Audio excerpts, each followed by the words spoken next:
할렐루야, 반갑습니다. 한 주간도 주님 안에서 평안하셨으리라고 믿습니다. 오늘은 여러분들과 함께 예레미야 30장서부터 33장까지 전개되는 내용을 중심으로 해서 회복과 새 언약이라고 하는 두 주제를 같이 나눠보려고 합니다.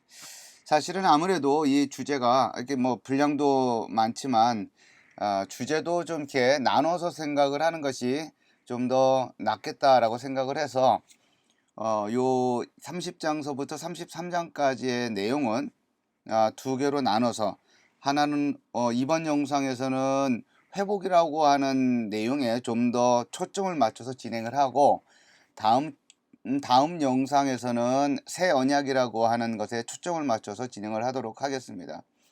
예레미야에서 이 새 언약이라고 하는 주제가 굉장히 좀 중요하기 때문에 이것을 이렇게 회복이라고 하는 메시지와 한데 묶어서 이렇게 전개를 하다 보면 같이 생각을 해볼 수 있는 어떤 그 시간이 너무나 작아지기 때문에 새 언약이라는 주제는 다음 영상에 좀 더 시간을 할애해서 좀 더 이렇게 깊이 생각을 해 보도록 하고요. 오늘은 이제 그 회복이라고 하는 주제에 좀 더 초점을 맞춰서 진행을 보도록 하겠습니다. 예레미야 선지자가 그 예레미야서 전체를 통해서 메시지를 전하는 것을 보게 되면 우리가 지금껏 살펴보았던 것처럼 전반적으로 그러니까 심판에 관한 메시지가 굉장히 강하죠. 유다가 심판하게 될 것이고, 그런데 그 심판의 내용이 반드시 틀림없이 확실히 심판될 것이다 라고 하는 내용이 굉장히 지배적으로 전개가 되고 있습니다. 그리고 또 오늘 우리가 이제 살펴보게 될 이 예레미야 30장서부터 33장까지의 그 내용 이후로 전개되는 내용도 대부분 비슷한 내용이에요. 유다가 멸망할 것이고, 그리고 특별히 또 열방까지도 하나님에 의해서 어떻게 심판이 진행이 되는지에 대해서 전개를 해 나가고 있습니다. 그런데 그런 그 심판의 내용이 지배적인 어떤 전반부와 후반부 이렇게 있다고 한다면 그 가운데에는 오늘 우리가 살펴보게 될 그런 그 회복의 메시지가 집중적으로 전개가 되면서 일종의 위로의 내용이 전개가 되고 있는 것을 볼 수가 있습니다. 우리가 이 예레미야 30장에서 33장의 이 구조를 보게 되면 전체적으로 이걸 하나의 단락으로 봐야 된다라고 이제 생각을 하는 분들이 많이 있습니다. 거의 대부분의 학자들이 그렇게 생각을 하고 있죠. 그렇게 생각하는 이유가 이제 여러 가지가 있겠습니다만, 이거는 이제 하나의 단락으로 봐야 된다라고 하는 거죠. 왜 그러냐 하면 이 예레미야 30장 시작하는 부분에 이제 돌이키다라고 하는 이 표현으로 이제 시작이 되는데, 이 마지막 장, 즉 33장이 마무리되는 지점에도 이렇게 돌이키다라고 하는 동사가 등장을 한다라고 하는 겁니다. 이것은 뭐냐면 시작 부분과 끝 부분에 시작 부분과 끝 부분에 이제 이거는 이제 일종의 수사 기법이라고 할 수가 있는 거죠. 시작 부분과 끝 부분에 동일한 단어나 또는 주제나 또는 그 사상이나 이런 것들이 시작 부분에서 시작했던 것이 끝 부분에 이제 똑같이 이렇게 등장을 하면서 마무리가 되는 것을 우리 인클루지오라고 하는 그런 단어를 써서 설명을 합니다. 이것은 어떤 것을 의미하는 거냐면 그 시작되는 부분서부터 이 끝 부분까지, 다시 말해서 그런 동일한 단어가 시작된 곳서부터 시작해서 마지막 등장하는 그곳까지를 하나의 문학적 단위로 고려해야 된다라고 하는 것을 말하는 겁니다. 그러니까 one literary unit이라고 그러죠. one literary unit이라고 그럽니다. 그러니까 이 시작 부분과 마지막 부분을 그 중심으로 해서 그 가운데 있는 모든 내용들은 하나의 문학적 단위로 간주해야 된다라고 하는 겁니다. 그래서 보면은 예레미야 30장 3절이죠. 예레미야 30장 3절에 보게 되면 뭐라고 나와 있냐면 보라 야밈 바임 날들이 도래할 것이다 여호와께서 네움 야훼 여호와께서 말씀하시니라 라고 말하면서 그 이후 어떤 단어가 등장을 하냐면 샤브티 에트 쉐부트라 그랬어요. 여기서 쉐부트라고 하는 것은 포로들을 말하는 거예요. 다시 말해서 남쪽 유다가 멸망하고 나서 바벨론의 포로로 끌려간 사람들, 예전에도 한번 언급을 했습니다만 이 사람들을 뭐 달리 좀 더 정확한 표현을 빌려 말한다면 강제 이주된 자들 이렇게 말할 수가 있죠. 근데 여튼간에 여기서 이제 셰부트라고 하는 말은 이제 포로된 자들을 말하는 거예요. 암미 나의 백성 그 포로된 자들 어떻게 할 것이다. 왜 샤브티라 했어요. 샤브티. 여기서 이 동사가 뭐냐면 칼 완료 이제 히브리어 동사 이제 분해를 해 보면 칼 완료 1인칭 공성 단수예요. 내가 돌이킬 것이다라고 하는 겁니다. 이 동사의 기본이 뭐냐면 원형이 뭐냐면 슈브예요. 슈브. 예. 이처럼 30장 시작 부분에 내가 나의 백성을 돌이킬 것이다. 이스라엘과 유다를 돌이킬 것이다. 라고 하는 부분이 등장을 하는데 이 여기서 등장했던 동사가 또 어디에도 등장하느냐? 33장 마지막 부분에 뭐라고 나오냐면 왜냐하면 슈브. 요거는 여기도 슈브가 나오죠. 슈브. 내가 돌이킬 것이다. 뭐를? 쉐브탐. 여기 쉐브탐 뭐예요? 여기 있잖아요. 쉐부트 여기서 나온 거잖아요. 그죠? 그러니까 이것처럼 30장서부터 33장의 내용을 하나의 문학적 단위로 간주해야 된다, 고려해야 된다라고 하는 어떤 근거는 이와 같이 시작 부분에 등장하는 슈브라고 하는 동사와 그 다음에 그 33장에 등장하고 있는 마지막에 등장하고 있는 이 슈브라고 하는 동사가 동사를 근거로 해서 우리가 그렇게 이야기해 볼 수 있다라고 하는 겁니다. 근데 사실은 이제 이것뿐만이 아니라 위로의 책이라고 불리울 정도로 그 내용 전개되는 내용이 일관되게 회복의 메시지라고 하는 구원의 메시지라고 하는 부분에 초점을 맞추고 있기 때문에 그렇기도 합니다. 여기 보면 써 있죠. 위로의 책이다. 어디 부분이요? 30장서부터 33장까지를 소위 위로의 책이라고 말합니다. The Book of Consolation이라고 부르죠. 그러니까 회복할 것이다, 구원해 줄 것이다 라고 하는 것이 초점이에요. 어디에서? 바벨론의 포로로 끌려갔지만 내가 반드시 너희들을 회복시켜 줄 것이다 라고 하는 그 회복의 내용이 이 단락의 핵심이다 라고 이제 볼 수가 있는 것이죠. 그래서 회복이 된다라고 하는 것은 결국 이제 위로가 슬픔에 차 있는 탄식 가운데 있는 포로 귀한 자들에게 무엇이 되는 거예요? 위로가 되는 것이다 라고 하는 거죠.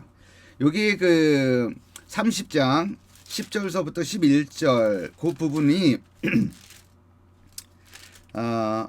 이 단락의 핵심 구절이다라고 말해도 과언이 아닌데 한번 그 부분을 한번 읽어보겠습니다. 30장 10절에서부터 11절까지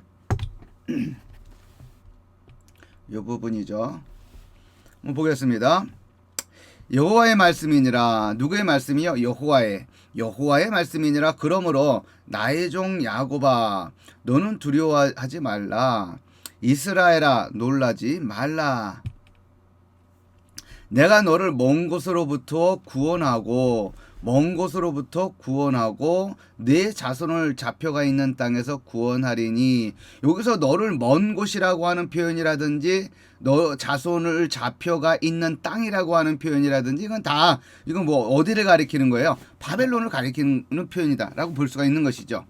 그러니까 놀라지 말라. 내가 너를 먼 곳으로부터 구원하고 너 자손을 잡혀가 있는 땅에서, 즉 바벨론 땅에서 구원하리니 야곱이 돌아와서 태평과 안락을 누릴 것이며 두렵게 할 자가 없으리라.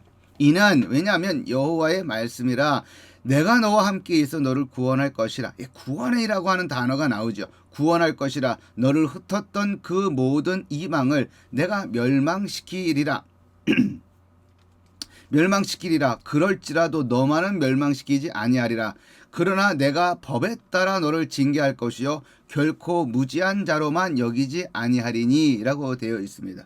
그러니까 예레미야 10장서부터 11절까지를 우리가 예레미야 30장에서 33장까지 전체의 단락 가운데서 핵심 구절이라고 이제 볼 수 있는 것은 뭐냐면 여기에 하나님께서 바벨론의 포로로 끌려갔던 자들에 대해서 반드시 회복할 것이다라고 하는 예언의 내용이 명시적으로 언급이 되고 있기 때문에 그렇습니다. 물론 뭐 다른 구절들도 우리가 찾아볼 수 있습니다만, 그러니까 여하튼 이러한 구절의 내용, 회복할 것이다, 구원할 것이다. 너를 흩었던 그 모든 이방을 내가 멸망시킬 것이나 너만은 멸망시키지 아니할 것이다 라고 하는 어떤 이런 내용들이 무슨 내용이에요? 위로의 내용이다 라고 하는 것이죠. 또 하나는 새 언약의 내용이 이 단락의 핵심이기도 합니다. 우리가 이제 이 예레미야서 30장에서 33장까지 전체 내용을 이렇게 구조로 나눠보면, 여러분들이 이제 보는 것처럼 저와 같은 구조를 취할 수가 있는데, 저거 내용을 보기 전에 우리가 이제 언급을 하고 넘어가야 될 것이 이 새 언약이라고 하는 거예요. 새 언약. 새 언약이 있다라고 하는 것은 옛 언약이 있다라고 하는 말 아니겠어요? 그죠? 옛 언약이 있다라고 하는 말이 옛 언약이 있기 때문에 새 언약이라고 하는 말이 있을 겁니다. 그럼 새 언약이라고 하는 것이 왜 생겨났고 그 새 언약의 내용은 무엇이고 그것의 핵심이 무엇인가라고 하는 것을 살펴보는 것이 굉장히 중요합니다. 그리고 또 시작하면서 언급을 했었던 것처럼 예레미야 전체에서 이 새 언약이라고 하는 이 내용이 굉장히 중요한 것이기 때문에 당대 이스라엘뿐만 아니라 종말론적인 차원에서 굉장히 중요한 의미를 담고 있는 표현이기 때문에 이제 이 영상을 시작을 하면서 언급했던 것처럼 하나의 영상으로 다시 만들어서 여러분들과 같이 나눠야 되겠다라고 생각을 한 것입니다. 자, 한번 볼까요? 30장서부터 33장까지의 그 구조를 한번 보면 이렇습니다. A, B, C, D, C, D, A, B, C, D, C 프라임, D 프라임, A 프라임 이와 같은 구조를 가지고 있습니다. 이 구조는 여러분들에게 지난 강의 시간인가요? 지지난 강의 시간인가요? 제가 한번 언급을 했었던 그 김창대 안양대학교 신대원장이신 그 김창대 교수님의 책 예레미야의 해석과 신학이라고 하는 책에서 제가 좀 발제를 했습니다. 이 책에서 보게 되면 이제 김창대 교수님 같은 경우에는 정경 비평학자이기도 하지만 또 이렇게 수사 비평을 많이 활용을 하는 그런 이제 학자이시기도 하죠. 이제 이 수사 비평의 근거에서 이렇게 나눠 보면 이런 구조를 제시해 볼 수 있다라고 하는 겁니다. 내용을 보게 되면 어때요? 이렇게 A, B, C 있고 그 다음에 C 프라임이 여기 이제 두 개가 있고, C하고 C 프라임이 있고 D하고 D 프라임이 있습니다. 그리고 A 프라임이 이렇게 있습니다. 그러니까 여기 A하고 여기 A 프라임은 적어도 주제적인 측면에서 뭐 표현이라든지 주제라든지 이러한 것들 측면에서 유사한 내용이 이제 있다라고 하는 것을 우리가 알 수 있는 거죠. A는 어때요? 여호와가 죄로 인한 상처를 여호와가 어떻게 할 것이다? 치료할 것이다 라고 하는 내용이 나옵니다. 치료할 것이다 라고 하는 내용이 나오는데 여기 A 프라임도 보게 되면 예루살렘 성을 어떻게 한다? 치료하고 백성의 죄를 용서함 이런 내용이 나오죠. 그러니까 일종의 이제 유사한 내용이 반복이 되고 있기 때문에 그렇습니다. 그래서 이제 그거를 이제 A하고 A 이렇게 하고 A 프라임 이렇게 이제 나눈 거죠. 예. 자, 그다음에는 이스라엘 자손의 번성과 다윗 왕과 제사장의 회복이라고 하는 내용이 전개가 됩니다. 이거 보니까 30장 18절에서 31장까지 넘어가고 있어요. 14절까지로 이렇게 나눴습니다. 이스라엘 자손의 번성과 다윗 왕과 제사장의 회복. 그러니까 이게 여기도 보면 무엇에 관한 내용이에요? 회복에 관한 내용이 담겨져 있구나라고 하는 것을 알 수가 있죠. 근데 여기 이런 내용은 뭐 B 프라임이라고 이렇게 해볼 수 있는 그 반복되는 내용이 어때요? 여기 보니까 없습니다. 없으니까 이 부분은 이제 누락이 되는 거죠. 첨가할 수가 없는 거죠.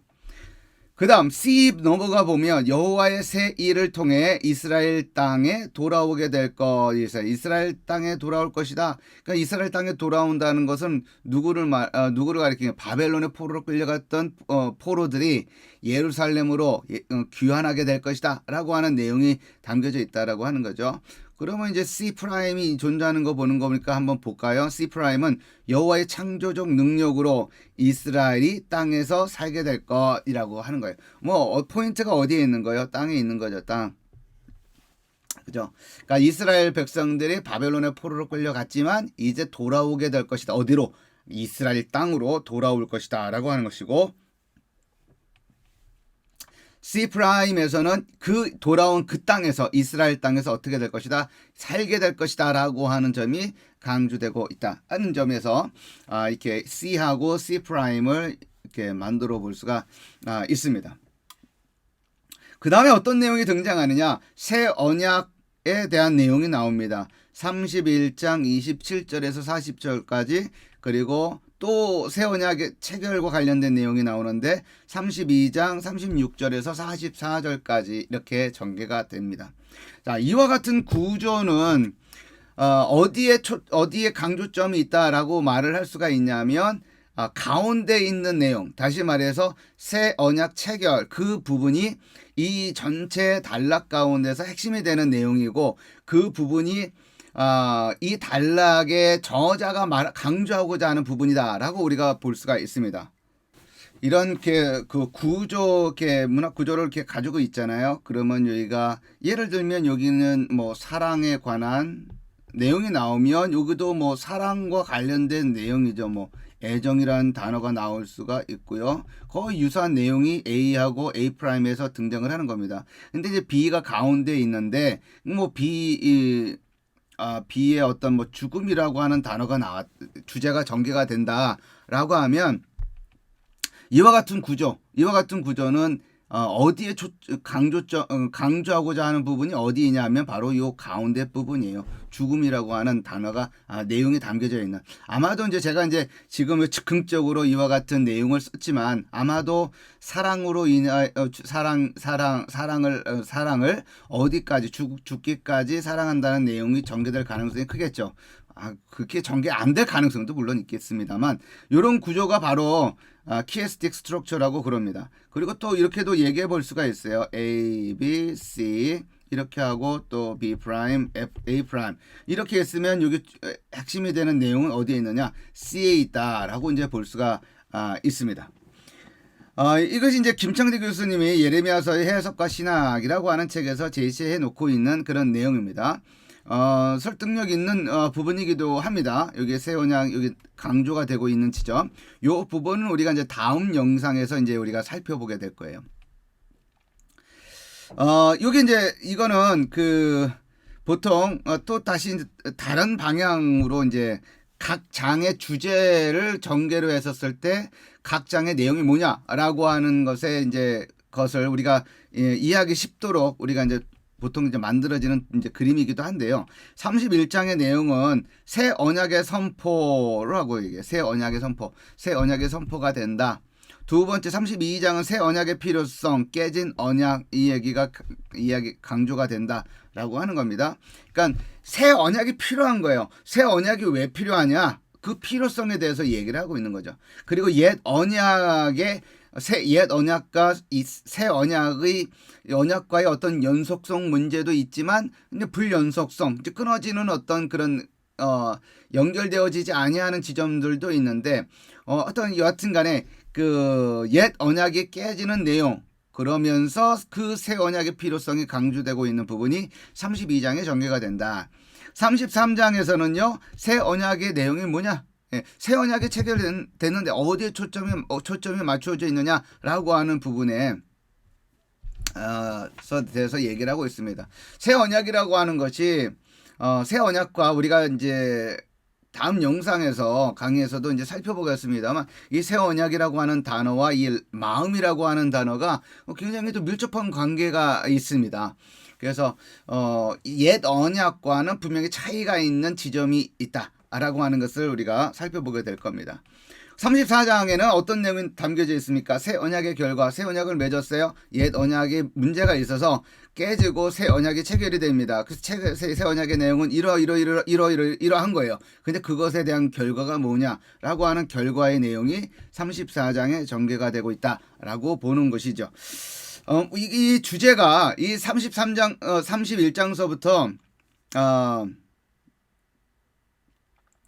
그 34장까지 이 내용이 서로 이렇게 걸쳐져 있는 내용이 있기 때문에 이제 우리는 이제 30장서부터 이제 보지만 이 31장서부터 34장까지 이렇게 주제를 동그라미 안에 집어넣었지만 사실은 이렇게 연결되어지고 이어지는 부분이 있기 때문에 이렇게 딱 물 가르듯이 두부인이 자르듯이 뭐를 자를까요? 하여튼 자르듯이 아주 선명하게 잘라지지 않는 부분이 있기는 있습니다. 그래도 이제 우리 독자들은 공부하는 사람들 입장에서는 이 챕터에서는 이 장에서는 이런 내용이 전개되는구나, 이 장에서는 이런 내용이 전개되는구나 이렇게 이해하는 데 도움이 되기 때문에 이런 내용이 좀 유익하죠. 자, 우리가 이제 다 살펴보지는 이제 못합니다. 그러나 몇 군데를 우리가 이제 살펴보게 될 거예요. 그 몇 군데라고 하는 것은 A하고 그 C 프라임에 있는 내용들을 우리가 중점적으로 이제 살펴보려고 합니다. 그 A에 나와 있는 내용을 보게 되면 어떤 내용이냐? 여호와가 죄로 인한 상처를 치료하실 것이다라고 하는 내용입니다. 그러니까 이 상처를 치료한다라고 하는 것은 사실은 이제 회복시켜 줄 것이다라고 하는 내용을 전개하고 있는 내용이다라고 이제 보면 되겠죠. 자, 여호와 이 내용의 우리 첫 번째 부분 우리 그래도 한번 읽어보고 시작을 하는 것이 좋지 않겠나라고 생각을 합니다. 1절서부터 3절까지의 내용입니다. 1절서부터 3절까지. 자, 보면 이렇습니다. 여호와께로부터 말씀이 예레미야에게 임하여 이르시니라. 이스라엘의 하나님 여호와께서 이와 같이 말씀하여 이르시기를 내가 내게 일러준 모든 말을 책에 기록하라. 여호와의 말씀이니라. 보라, 내가 내 백성 이스라엘과 유다의 포로를 돌아가게 할 날이 오리니 내가 그들을 그 조상들에게 준 땅으로 돌아오게 할 것이니 그들이 그 땅을 차지하리라 여호와께서 말씀하시니라 라고 되어 있습니다. 자, 이제 이스라엘과 유다의 회복을 이야기하고 있습니다. 3절에 보면 내 백성 이스라엘과 유다를 언급하고 있는 것이죠. 그냥 단순하게 유다만을 언급하는 것이 아니라 이스라엘까지 언급을 하면서 즉 북이스라엘까지 언급을 하면서 회복할 것이다. 그러니까 온전한 이스라엘을 회복할 것이다라고 하는 내용이 담겨져 있습니다. 근데 그 내용을 어떻게 하라는 거예요? 책에 기록하라라고 되어 있죠. 1절에 보게 되면 2절에 보게 되면 이렇게 되어 있습니다. 이스라엘의 여기가 이제 1절이 아니라 2절이죠. 그죠? 2절. 이스라엘의 하나님 여호와께서 이와 같이 말씀하여 이르시기를 내가 내게 일러준 모든 말을 책에 기록하라 라고 하는 겁니다. 책에 기록하라 라고 하는 이 세페르라고 하는 단어가 사용되어져 있습니다. 책이라고 하는 것을 언급을 하고 있는 거죠. 책이라고 하는 것. 책이라고 하는 것은 사실은 예레미야에서 한 26번 정도 등장을 합니다. 26번 정도 등장하는 단어이죠. 이제 일반적으로 책이라고 하는 그 단어로 이제 번역이 되기도 하지만 그리고 또 보통 히브리어를 공부할 때 아주 기본 단어로서 이제 세페르라고 하는 단어를 쓰기도 하지만 이게 사용된 문맥에 따라서 이제 좀 다양한 의미로 이렇게 번역이 됩니다. 그러니까 예를 들어서 문서라고 하는 의미로도 이제 쓰이고 또 이제 증서라고 하는 의미로도 쓰이고 또 뭐라고 할까요? 편지라든지 어떤 글이라든지 그런 의미로도 사용이 되어집니다. 그래서 만약에 그 뭐 두루마리라고 하는 의미로도 확대해서 이제 볼 수가 있죠. 그리고 이제 여기서 이제 그 카타브라고 하는 이제 동사가 이제 쓰여졌습니다. 써라라고 하는 동사가 쓰여졌죠. 이 쓰라고 하는 이 동사와 함께 쓰여서 이 세페르라고 하는 것은 여기서는 책보다는 이제 뭐 두루마리가 이제 되겠죠. 당시에는. 근데 이제 그 일종의 무엇인가를 확증하는 문서로서의 어떤 그런 긴 개념이 담겨 있다라고 이제 보면 되겠습니다. 그러니까 우리가 이제 무슨 말을 하게 되면 무엇인가를 누구에게 말을 하든지 아니면 말로 가르치든지 아니면 말로 무엇인가를 남기든지 할 수 있습니다만 뭐 시간이 지나면 그 말이 진실인지 거짓인지 그 구분하기가 쉽지가 않죠. 그 말을 들은 사람들이 잘못 기억하게 되는 경우 그 말이 오염될 수도 있는 것이고요. 그런데 여기서 이제 이 책에 기록하라라고 그런 거를 생각을 해보면 책에 기록하라라고 하는 말은 결국은 뭘 말하는 거예요? 이제 하나님께서 이제 회복할 것인데 그 회복이 어느 정도 확실한 것인지를 보장하기 위해서 책에 기록하라라고 하는 것을 말하는 것이다라고 하는 것이죠.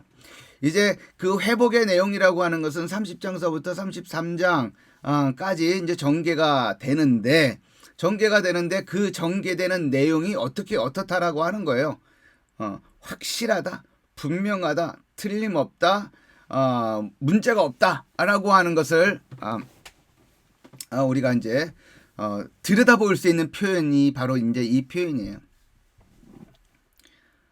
요새는 이제 뭐 어떤 계약을 한다든지 하면은 우리가 이제 뭐 전자서명이라고 하죠. 전자서명도 하고 뭐 요새는 이제 은행에서도 뭐 지문이라고 하는 걸 사용한다든지 뭐 이렇게 조금 전에 말한 것처럼 이 전자서명이라고 하는 것을 사용한다든지 뭐 이런 여러 가지 이 방법을 동원해서 이제 그 사람의 신분을 확인하게 되고 그걸로 이제 증빙하게 되는데 고대 사회에서는 이제 뭐밖에 없는 거예요. 책에다가 쓰는 거예요. 문서에다가 쓰는 거가 최고다라고 하는 거예요. 뭐 달리 뭐 말할 것이 없는 것이죠. 확실하다라고 하는 겁니다. 사실은 이제 고대 사회에서 무엇인가를 그 가르치고 교육한다라고 했었을 때 보편적으로 사용되어지는 방식은 암송이었습니다. 암송이 굉장히 보편화된 교육 수단이었다. 그건 달리 말해서 선생이 그 자신의 학생들에게 무엇인가를 가르친다라고 할 때 기본적으로 사용되는 방식이 암송이었어요. 암송하는 거예요. 요새는 이제 문명이기 때문에 자꾸 암송하는 거라든지 외우는 것의 어떤 능력이 자꾸 떨어진다라고 얘기도 하잖아요. 그러니까 예전에 노래방이 생기기 전에는 그 많은 사람들이 뭐 노래 가사들을 많이 외웠었는데 요새는 뭐 노래방에 가서 그 가사들을 계속 보면서 노래를 부르다 보니 암기력이 떨어져서 노래를 암기하는 그 노래가 이렇게 없다. 뭐 그런 얘기가 있지 않습니까? 그리고 또 뭐 내비게이션과 같은 경우도 그런 거죠. 내비게이션이 이제 생기기 전에는 웬만한 지역들은 이제 보면서 운전하면서 이제 기억을 하게 되고 또 그렇게 기억을 했었었는데 요새는 계속 내비게이션의 그런 그 안내 그를 이제 받다 보니 웬만한 장소는 거의 내비게이션 없이는 찾아가기 힘든 어떤 그런 상황이 되었다. 뭐 그런 그 오픈 이야기가 있지 않습니까? 그러니까 예전에는 그렇게 이제 그 요새는 그 어떤 문명이기 때문에 암기력이 떨어져 있지만 고대 사회에서는 그렇지 않다. 고대 사회에서는 암송 자체가 교육 수단이었다라고 하는 거예요. 그리고 이 기록된 문서는 대체적으로 뭐 정기적으로라든지 아니면 간헐적으로 그 암송이 맞는지 안 맞는지를 확인하는 차원에서 필요했었다라고 하는 것이죠. 그리고 또 문서가 작용을 하는 것은 조금 전에 우리가 살펴봤던 것처럼 그 말한 내용이 틀림없고 반드시 확실하다라고 하는 것을 보장하기 위해서 문서에 기록했다라고 하는 것이죠. 이제 그런 것처럼 여기 나와 있는 것처럼 이렇게 하나님께서 예레미야에게 책에 기록하라라고 하면서 30장서부터 33장까지의 내용을 이야기한 것은 그 내용이 앞으로 어떻게 될 것이다, 확실하게 이루어지게 될 것이다라고 하는 것을 말하는 것이다라는 것이죠. 우리가 예레미야 시작을 할 때 우리가 그 1장에 보게 되면 어떤 내용이 나옵니까? 1장에 보게 되면 11절서부터 14절까지 두 가지 환상이 나오죠. 살구나무 가지, 그 다음에 가마 환상, 끓는 가마 환상, 이 두 가지가 나오잖아요. 그죠? 근데 이제 살구나무 가지도 그렇거니와 살구나무 가지도 내가 반드시 어떻게 할 것이다, 내 말을 지켜 그대로 행할 것이다라고 하는 것을 암시하는 그런 환상이었고, 끓는 가마 그 환상도 북에서부터 내려오는 그런 침입에 의해서 아주 끔찍한 심판을 당하게 될 것이다라고 하는 내용이 전개가 되고 있죠. 그것은 반드시 이룰 것이다라고 하는 것은, 특별히 이제 살구나무 환상 같은 경우는 반드시 그 예언의 내용을 이룰 것이다라고 하는 그런 환상이라고 이제 볼 수가 있는 것인데, 요게 책에 기록하라고 하는 이 표현 자체도 굉장히 일반적이고 그냥 보편적인 표현임에도 불구하고 우리가 그냥 지나쳐서 이렇게 기낙실 수 있는 그런 표현이 아니다라고 생각을 하면 좋을 것 같습니다. 우리가 이제 앞서서 이제 시작하면서 우리가 읽었던 것처럼 30장 10절서부터 11절까지가 핵심 구절이에요. 핵심 구절. 반드시 돌아오게 할 것이다. 내가 회복시켜 줄 것이다. 라고 하는 내용이죠. 그러나 이제 그 내용은 8절서부터 시작이 됩니다. 8절에 보게 되면 만군의 여호와의 말씀이라, 그날에 내가 너 목에서 그 멍에를 꺾어버리며 내 포박을 끊으리니 다시는 이방인을 섬기지 않으리라. 그들은 그들의 하나님 여호와를 섬기며 내가 그들을 위하여 세울 그들의 왕 다윗을 섬기리라. 이렇게 되어 있습니다. 여기서 보게 되면 만군의 여호와 말씀이라, 그날에 내가 너 목에서 그 멍에를 꺾어버리며 내 포박을 끊으리니 라고 되어 있어요. 다시는 이방인을 섬기지 아니하리라 라고 하는 예언의 말씀. 그러니까 목에 메인 멍에는 뭘 상징한다 그랬어요? 종, 노예, 억압, 그죠? 강요, 이런 것을 상징한다라고 했었습니다. 하나님께서는 우리가 지난 영상에서 살펴봤던 것처럼 하나님께서는 예레미야에게 뭐라고 그랬어요? 예레미야에게 멍에를 만들어서, 줄과 멍에를 만들어서 너 목에 걸고, 이렇게 되어 있어요. 걸어라. 그럼 무엇을 말하려고 하는 거예요? 줄과 목이라고 하는 멍에라고 하는 것은, 그것을 목에다가 건다라고 하는 것은 뭘 상징하는 거예요? 포로가 되고 노예가 되고 종이 되어서 억압을 받게 될 것이다라고 하는 것을 그 예레미야의 그 행동을 통해서 하나님께서 메시지를 전하는 것이죠. 그런데 여기 이제 30장 여기 이제 8절에 나와 있는 것처럼, 만군의 여호와의 말씀이라, 그날에 내가 너 목에서 그 멍에를 꺾어 버리며 내 포박을 끊으리니. 그러니까 멍에로 상징되어지는 노예 상태, 억압 상태, 그런 어떤 자유가 없는 상태, 뭐 그런 것들로부터 해방이 될 것이다라고 하는 것을 우리가 여기서 이 구절에서 우리가 알 수가 있습니다. 자, 이것이 30장 1절서부터 3절까지의 내용을 근거로 해서 우리가 이제 뒤에 나오는 일부 구절들을 통해서 우리가 확인해 볼 수 있는 겁니다. 핵심은 뭐예요? 내가 구원해 낼 것이다 라고 하는 내용이 담겨져 있습니다.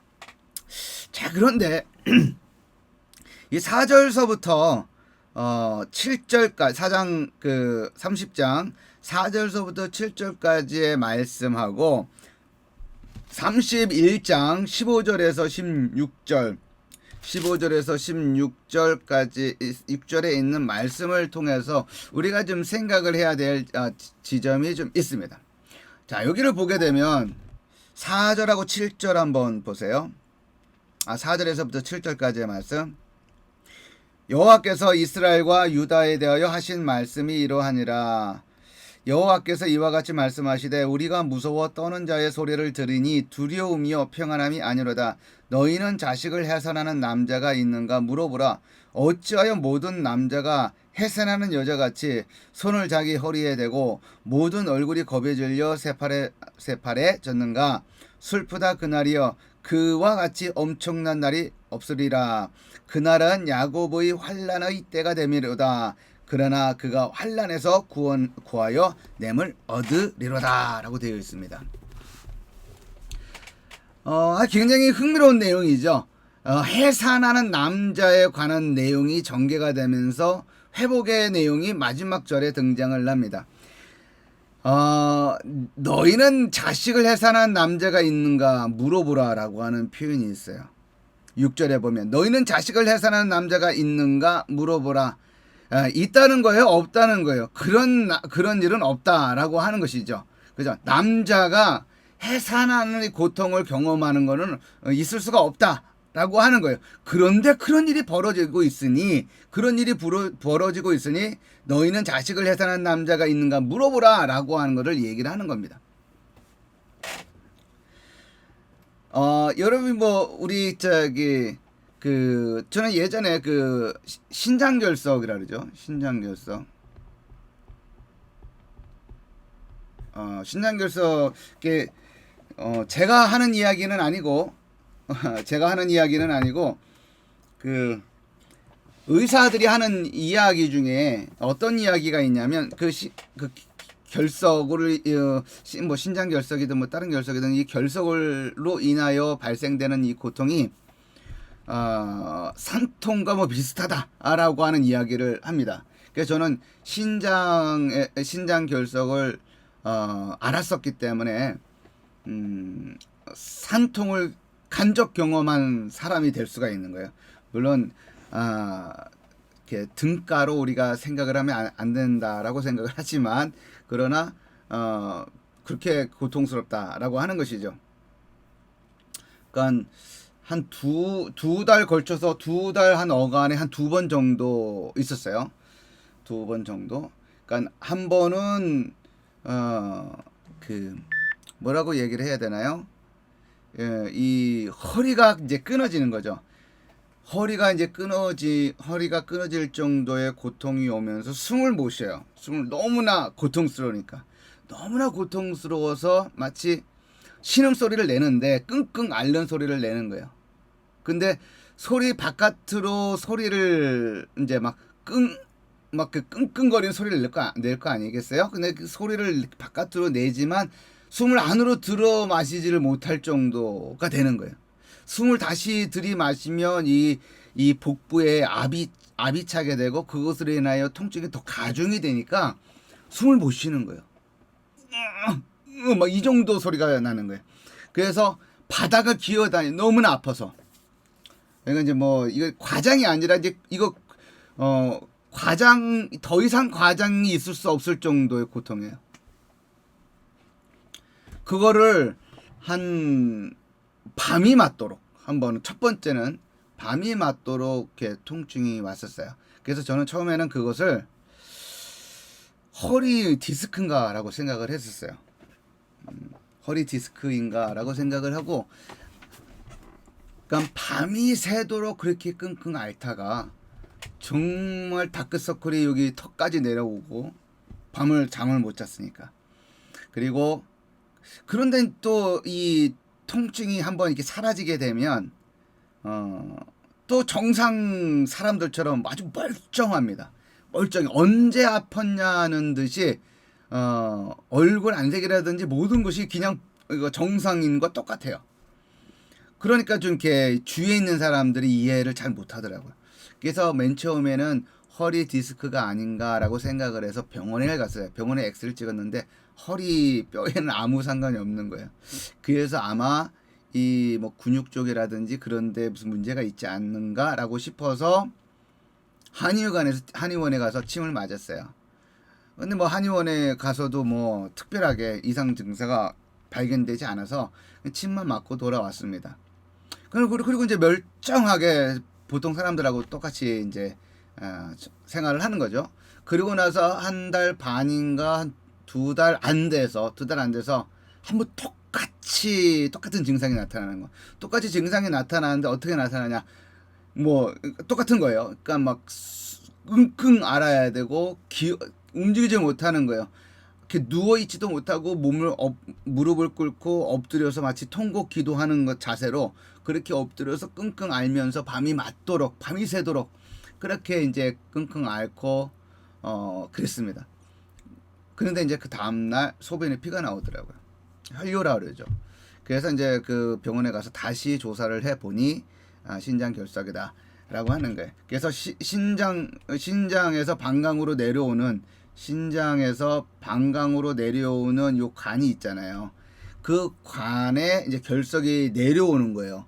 결석이 내려오는데 내려올 때마다 이 그 관을 긁어서 내려온다고 그러더라고요. 그리고 결석 자체가 그냥 그 뭐 동그란 것이 아니라 뾰족뾰족 이렇게 거칩니다.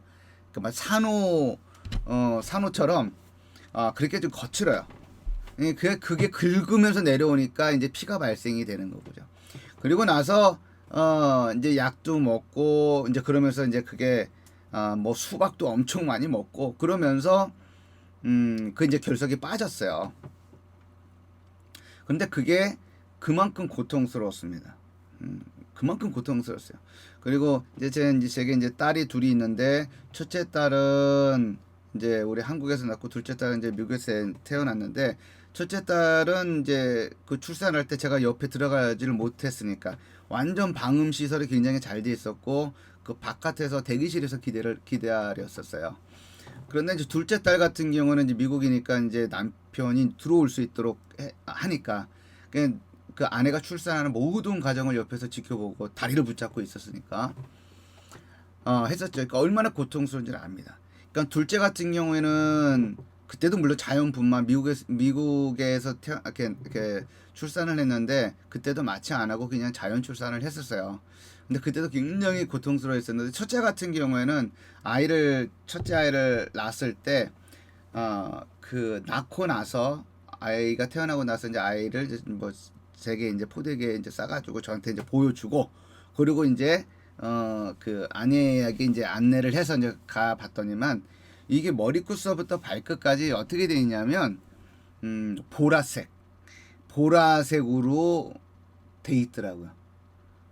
그러니까 출산하기까지 아이가 이제 나오기까지 분만이 끝나기까지 온몸에 엄청난 힘을 주다 보니까 실핏줄이 다 터진 거예요. 그래가지고 여기가 다 피멍이라고 그래야 되나? 피멍? 아주 그 색깔이 보라색이에요. 보라색. 진한 보라색. 그러니까 얼굴도 진한 보라색이고 이 몸도 진한 보라색. 그 정도로 고생을 하면서 첫째 아이를 낳았습니다. 그러니까 해산의 고통이 어떤지를 이제 대충 짐작을 하지요. 그러니까 오늘 예레미야 이 4절에서부터 30장 4절에서부터 7절까지에 있는 말씀을 통해서 말하고자 하는 바가 뭐예요? 유다와 이스라엘과 유다가 회복이 될 것이지만 어떤 순간이 있다라고 하는 것을 말하는 거예요. 모든 남자들이 해산의 고통을 당하는 것처럼 그러한 고통이 있을 것이다라고 하는 거예요. 그때가 언제예요? 그날이에요. 7절에 말하는 것처럼 슬프다 그날이요 라고 하는 그날 그와 같은 경험을 하게 될 것이다 라고 하는 거예요. 근데 그날이 슬프다 그날이요 할 때 요 그날에 대한 해석이 조금 학자들마다 견해가 달라집니다. 어떤 경우는 임박한 상황이다. 즉 유다가 망하는 날을 가리키는 것이다 라고 말하는 학자들도 있고 어떤 학자는 포로 기간 전체를 가리키는 학자들도 있고 또는 마지막 날 혼돈의 시대를 가리키는 아주 그 최종적인 어떤 종말론적인 어떤 해석으로 이렇게 말하는 경우도 있습니다. 근데 저는 유다가 이 망하는 날 그때를 가리키는 것이다라고 저는 해석을 합니다. 그러니까 남쪽 유다가 멸망하는 그날 남유다가 경험하는 그 고통이라고 하는 것은 산모가 출산하는 것처럼 할 때 경험하게 되는 고통이다라고 하는 것이고 그러한 것들을 누가 경험하게 되는 거예요? 남유다의 모든 사람들이 경험하게 된다라고 하는 거예요. 자, 이것처럼 이게 해산하는 남자와 그 다음에 회복의 메시지가 이렇게 연이어서 이렇게 등장을 합니다. 자, 이런 내용뿐만 아니라 우리가 또 하나 이 고통이 어느 정도인가에 대한 내용이 31장 15절에서 16절을 보게 되면 나옵니다. 여기에 보게 되면 어떤 내용이 나오느냐, 라헬의 애곡 소리에 관한 내용이 담겨져 있어요. 15절하고 16절 한번 읽어보겠습니다. 여호와께서 이와 같이 말씀하시니라. 라마에서 슬퍼하며 통곡하는 소리가 들리니 라헬이 그 자식 때문에 애곡하는 것이라. 그가 자식이 없어져서 위로받기를 거절하는도다.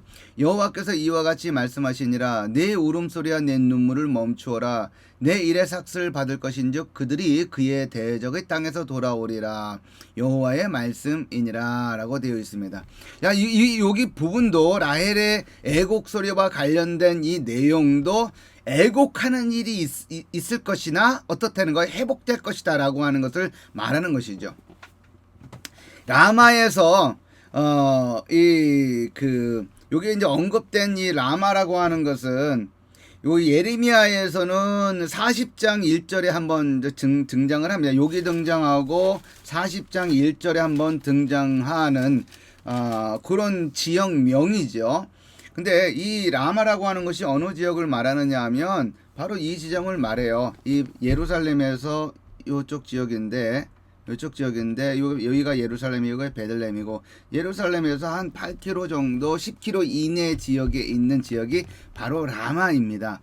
근데 이 라마라고 하는 지역이 어떤 지역이냐 하면 여기 40장 1절에서도 이제 언급이 되어 있습니다. 40장 1절에서도 언급이 되어 있지만, 그러니까 바벨론에 의해서 남쪽 유다가 멸망을 하고, 그리고 이제 포로들을 이제 끌고 가게 되는데, 한 번 이 집결한 지역이 있어요. 포로들을 이렇게 한 군데 이제 약간 이제 그 캠프처럼, 캠프라고 해야 되나요? 이게 이렇게 그 집단 수용소처럼 그 지역에다가 이제 포로 귀환자들을 이렇게 일시 거기다가 이제 모아놨었던 것이죠. 그리고 나서 이제 끌고 간 거예요.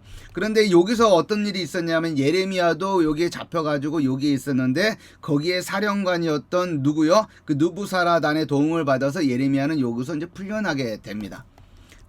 자, 여하튼간에 여기 이제 라마가 이제 이 지역이에요. 라마가.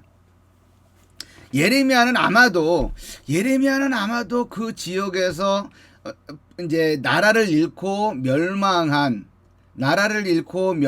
남쪽 유다의 사람들의 통곡 소리를 들었을 것이다 라고 하는 거죠. 얼마나 그 상황 자체가 비참하고 처참하냐라고 하는 것이죠. 여기에서 완전히 이제 멸망당한 사람들이 다 모여 있는 것이기 때문에 뭐 손에 들려 있는 것이 뭐 제대로 있겠어요? 옷도 제대로 입고 있었겠어요? 막 아무거나 그냥 주섬주섬 입고 끌려가는 것이겠죠. 그죠? 그러니까 거기는 슬픔이 고여 있는 곳이고, 그죠? 통곡이 고여있는 그런 장소가 바로 라마다라고 이제 우리가 말할 수가 있다라고 하는 것이죠. 그런데 여기서 이제 또 하나가 나오는 것이 라헬이에요. 라헬의 애곡 소리입니다. 좀 이렇게 해석에 굉장히 어려움이 있는 구절이기도 합니다. 왜냐하면 이 라헬이라고 하는 그 이름은 우리가 잘 알고 있는 것처럼 아브라함의 아내이죠. 근데 이 라헬이 그 아들을 낳다가, 특별히 이제 베냐민을 낳다가 어떻게 돼요? 난산으로 고생을 하다가 결국 장사를 지내게 됩니다. 장사를 지내게 돼요. 근데 이 장사를 지낸 곳이 이제 에브라시라고 하는 것인데, 에브라시라고 하는 것이 보통 이제 예루살렘하고 유사한 것이 아니냐, 이렇게 얘기가 있습니다. 그러니까 라마, 조금 전에 언급했던 그 장소 라마하고 지리적으로는 굉장히 가까운 지리에 있는 것이죠. 근데 이제 라헬이 난산이 얼마나 심했냐. 그러니까 난산으로 인해서 이제 죽었잖아요. 얼마나 심했냐면, 이 라헬이 아들을 낳고 나서 죽기 전에 그 아들의 이름을 뭐라고 지었냐면 벤오니라고 지어준 거예요. 벤오니. 이 벤오니라고 하는 말은 이런 말이죠. 벤오니 이렇게 되어 있어요. 오는 고통, 뭐 슬픔, 애도 이런 것이에요. 그 벤오니라고 하면 이게 다시 쓰도록 할게요.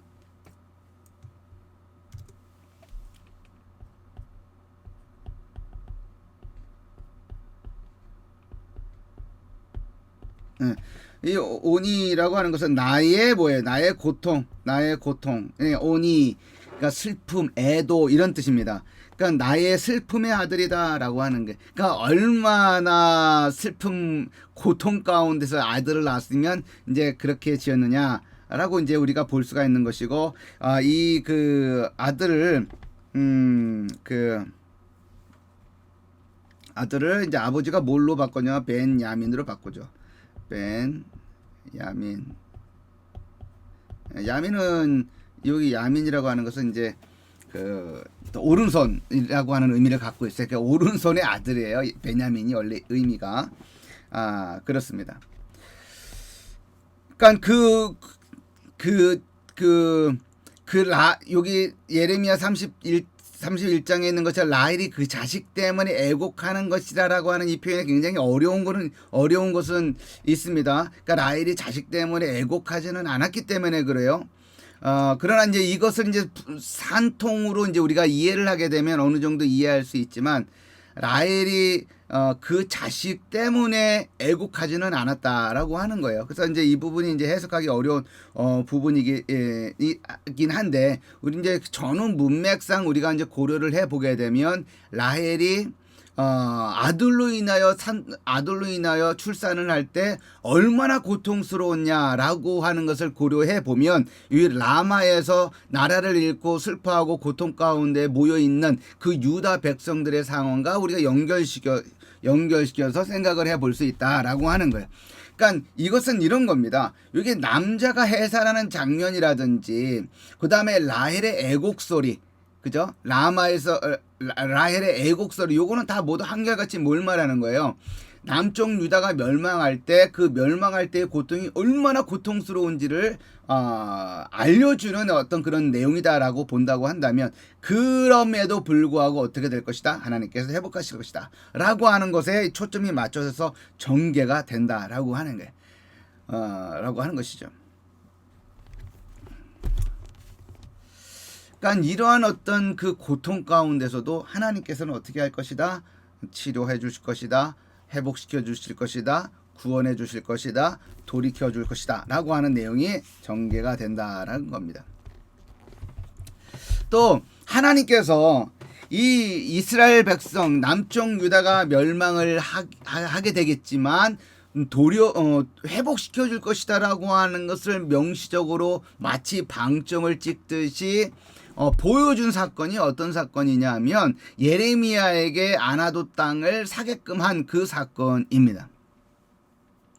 32장 1절에서 15절을 보게 되면 바로 그 내용이 나와요. 그 내용이 나오는데 한번 좀 이렇게 좀 부분적으로 좀 읽어보도록 하겠습니다. 1절에서부터 5절까지 좀 읽어보겠습니다. 유다의 시드기야 왕 10째 해 곧 느부갓네살 18째 해에 시기죠. 어떤 시기에 이런 일이 있었는지를 얘기하는 겁니다. 유다의 시드기야 왕 10째 해 곧 느부갓네살 18째 해에 여호와의 말씀이 예레미야에게 임하니라.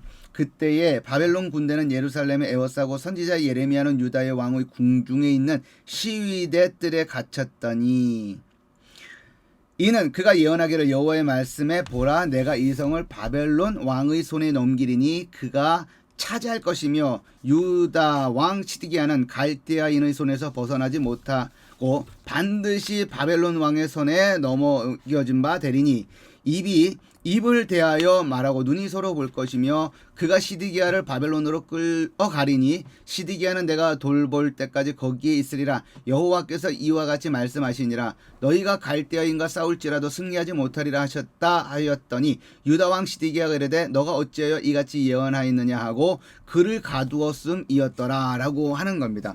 자, 이 이야기가 이제 아나도 땅에 관한 이야기가 전개가 되고 있는데 그 아나도 땅을 사도록 하는 그 예언의 내용이 6절서부터 전개되는데 그러한 땅 구입 이야기가 언제 있었느냐라고 하는 것을 보여주는 그런 역사적인 내용이 전개되는 내용이 바로 우리가 바로 읽었던 그 내용입니다.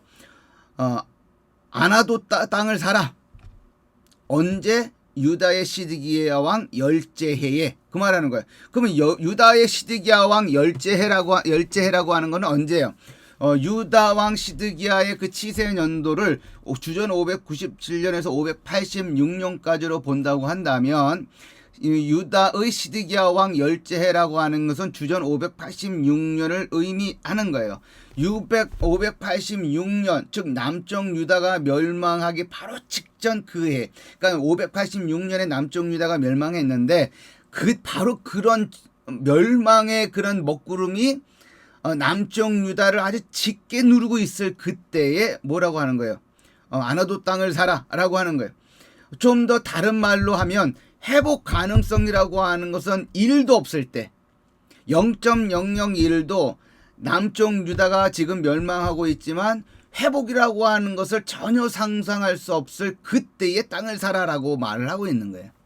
그때의 땅을 사라라고 하는 겁니다.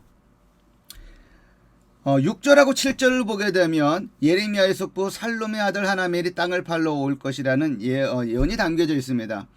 예레미야가 이르되 여호와의 말씀이 내게 임하였느니라 이르시기를 보라 너 숙부 살롬의 아들 하나멜이 내게 와서 말하기를 너는 아나돗에 있는 내 밭을 사라 이 기업을 물을 권리가 내게 있느니라 하리라 하시더니 라고 되어 있어요. 이건 뭐예요? 지금 하나님께서 예레미야에게 이런 일이 있을 것이다 라고 예언의 내용을 미리 알려준 것이죠. 하나멜이라고 하는 것이 그러니까 친척이고 기름 물을 권리가 내게 있다라고 하는 표현이 등장하는 것으로 보아서 하나멜은 아마도 경제적으로 어려운 상황에 처했을 가능성이 크고 그것을 그 경제적인 어떤 그런 상황을 벗어나기 위해서 위기 상황을 벗어나기 위해서 그 땅을 예레미야에게 기업을 물을 자가 되는 그 예레미야에게 다시 친족에게 그 땅을 살 수 있도록 이제 하게 되는 이야기가 전개가 되고 있다는 것이죠. 자, 그리고 나서 이제 예레미야의 땅의 구매 절차가 이제 기록이 됩니다.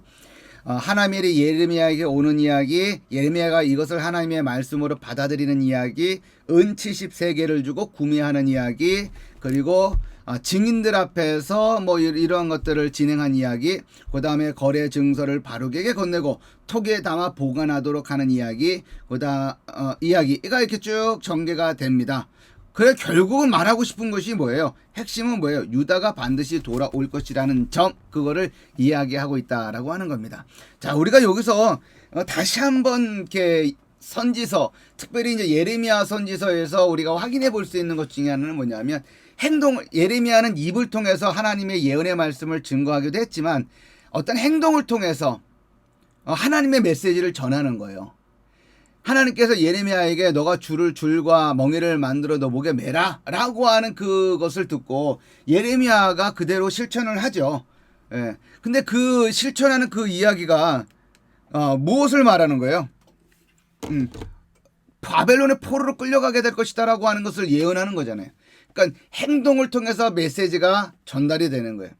그러니까 여기서도 마찬가지입니다. 아나돗 땅을 사는 행위는 결국은 무엇에 대한 내용의 확증이냐 하면 지금은 비록 전운이 감돌고 아니 멸망할 것이라고 하는 것이 너무나 확실시되지만 라마에서 통곡하고 그 다음에 유다의 남자들이 산통을 경험하게 될 정도로 아주 고통스러운 상황이 전개가 되지만 하나님께서 반드시 반드시 회복시켜 줄 것이다라고 하는 그 예언의 내용을 예언의 내용을 이 아나도 땅을 사라라고 하는 이 행동을 통해서 확실하게 보증을 하고 있다라고 하는 겁니다. 왜 그래요? 나라가 멸망을 한다고 한다면 그 멸망하는 나라의 땅을 살 사람이 누가 있겠어요? 그죠? 아마도 금을 챙겨가지고 어디로 도망가는 것이 가장 그 당시에는 아마 현명한 처신이 아닐까라고 생각될 수 있는 그런 상황 아니겠어요? 다 땅을 버리고 도망가는 그 상황에서 예레미야만은 그 아나도 땅을 사는 거예요. 그죠? 그 아나도 땅을 사는 행위를 통해서 메시지가 전달되는 거예요. 어떤 메시지? 반드시 그 땅으로 다시 돌아오게 될 것이다 라고 하는 메시지가 전개가 된다라고 하는 겁니다. 이게 이 예레미야 30장서부터 31장 우리 33장까지의 내용은 이 위로의 말씀이잖아요. 그러니까 위로의 말씀인데 그 위로의 어떤 그 메시지의 내용이 결국은 뭐예요? 회복시킨다라고 하는 내용입니다. 하나님께서 비록 너희들의 죄 때문에 여기도 나오죠. 예레미야 이제 기도가 나오는데 여기서 여호와의 목소리, 여호와의 율법, 여호와의 명령에 대한 불순종이 멸망의 원인이다라고 하는 것을 21절에서 23절에 얘기를 합니다.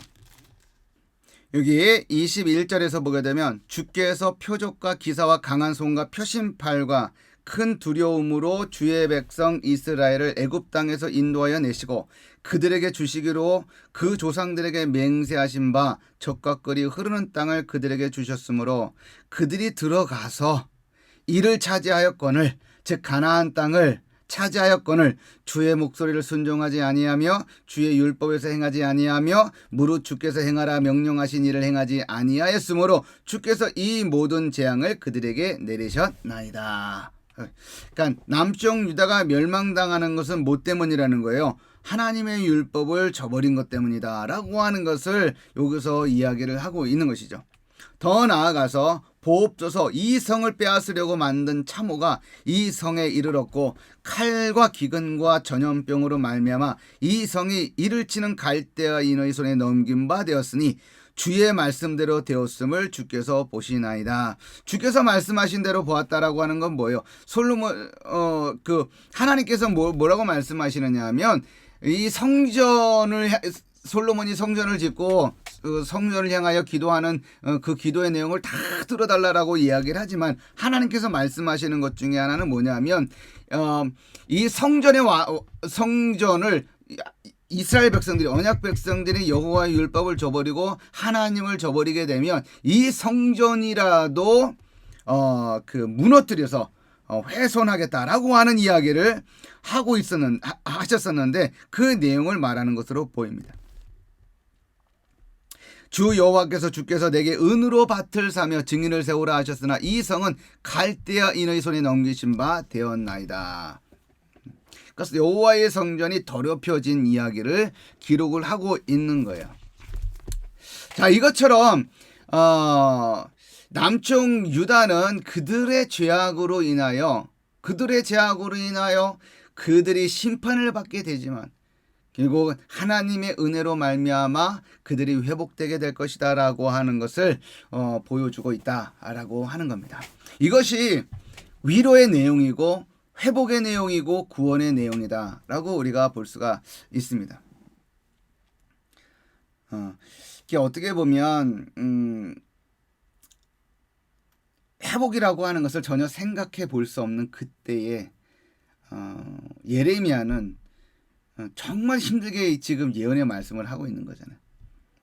너무나 외로웠겠다 하는 생각도 좀 들어요. 혼자서 홀로 다른 사람들은 다 망한다라고 이제 얘기를 하고 있을 때 남쪽 유다가 이제 멸망하고 나서 조금만 있으면 돌아올 것이다라고 하는 이야기를 할 때 예레미야는 아니다. 남쪽 유다가 멸망하지만 한참 뒤에 돌아오게 될 것이다라고 하는 예언을 한다든지, 그리고 그 남쪽 유다가 멸망하는 순간 다른 사람들은 다 도망가고 그리고 또 포로 끌려가는 그 상황 속에서 하나님께서 반드시 회복시켜 줄 것이다라고 하는 메시지를 전하기 위해서 땅을 살 때의 예레미야의 심정은 어땠을까를 생각을 해보면 참 외로웠겠다. 참 고독했겠다라고 하는 생각을 해보게 됩니다. 그러니까 어찌 보면 하나님의 그런 사람으로 살아가는 하나님의 사람으로 살아가는 어떤 메신저가 겪게 되는 어떤 경험들 중에 하나가 아닐까, 그런 모습이. 그죠? 다른 사람들은 다 평안을 노래할 때 심판 메시지를 전해야 할 때가 있는 것이고, 그죠? 그러니까 다른 사람들은 이건 어때? 이 정도는 괜찮지. 이 정도는 용인해 줄 수 있는 거 아니야? 라고 이야기할 때 하나님의 말씀을 근거하여 엄격함을 얘기하고 단호함을 얘기하고 거룩을 얘기하는 그때 지도자가 얼마나 외롭냐라고 하는 거죠. 그러니까 10사람이 그러니까 100명이 모여 있는 그 공동체 속에서 99명이 이 길로 가자, 이 길이 맞다, 이 길이 옳다라고 얘기하는 그때에 아니다, 그 길이 잘못됐어 라고 하는 이야기를, 메시지를 전할 때 그 한 사람이 한 사람이 경험하게 되는 고독이라고 하는 것은 정말 지독한 고독이 아닐까라고 생각을 해보면서 이 예레미야가 이 30장서부터 33장까지의 내용은 위로의 메시지고, 그리고 회복의 메시지가 주를 이루고 있지만, 그것을 전하는 예레미야의 그런 심정도 참으로 힘들지 않았을까, 참으로 외롭지 않았을까라고 하는 생각을 나누면서 오늘 이렇게 영상은 여기서 좀 마무리를 하면 좋을 것 같습니다. 다음 영상에서는 우리가 이제 예레미야의 이 그 30장에서 33장까지 전개가 되고 있는 그 내용 중에 핵심이라고 할 수 있는 새 언약에 관한 내용을 같이 생각을 해 보도록 하겠습니다. 자, 오늘도 긴 시간 강의 듣느라고 고생을 했습니다. 다음 영상에서 볼 수 있도록 하겠습니다. 수고하셨습니다.